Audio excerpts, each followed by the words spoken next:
Arsou est arrivé dans ce centre de prise en charge de la lèpre à Fianarantsoa il y a 2 ans. Depuis, cette patiente malgache ne reçoit aucune visite de sa famille. Après la mort de ses parents, ses frères et sœurs l'ont chassée de leur maison.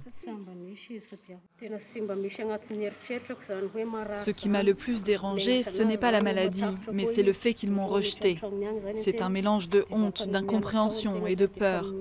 Je ne peux pas rentrer chez eux, ou si ça arrive, ils se dépêchent de laver le coussin ou la serviette juste après mon départ.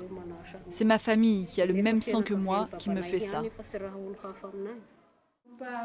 Désormais, la seule famille d'Arsou, ce sont les sœurs qui gèrent le centre ainsi que les autres pensionnaires. Pourtant, la lèpre est très peu contagieuse. Il faut des contacts répétés et prolongés avec des personnes atteintes pour l'attraper. Dans les années 60, la léproserie a construit un village pour accueillir les proches et lutter contre l'isolement des patients.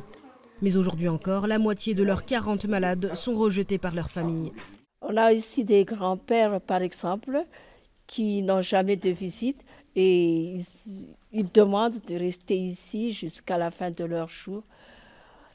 Par contre, les jeunes, nous, on les prépare à rentrer dans leur famille et dans leur village dès leur arrivée à l'hôpital parce qu'ils ont encore beaucoup de chances de refaire la vie.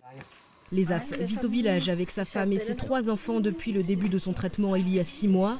Grâce au soutien de sa famille, il a pu être soigné avant d'avoir des séquelles graves. La famille de mon père m'a poussé à venir ici avant qu'il ne soit trop tard, vu qu'on a déjà eu des cas de lèpre dans la famille.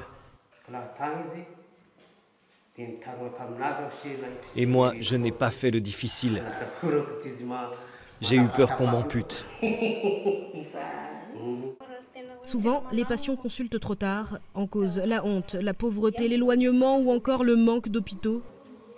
Et les conséquences sont irréversibles. À Madagascar, 2 malades de la lèpre sur 10 sont handicapés.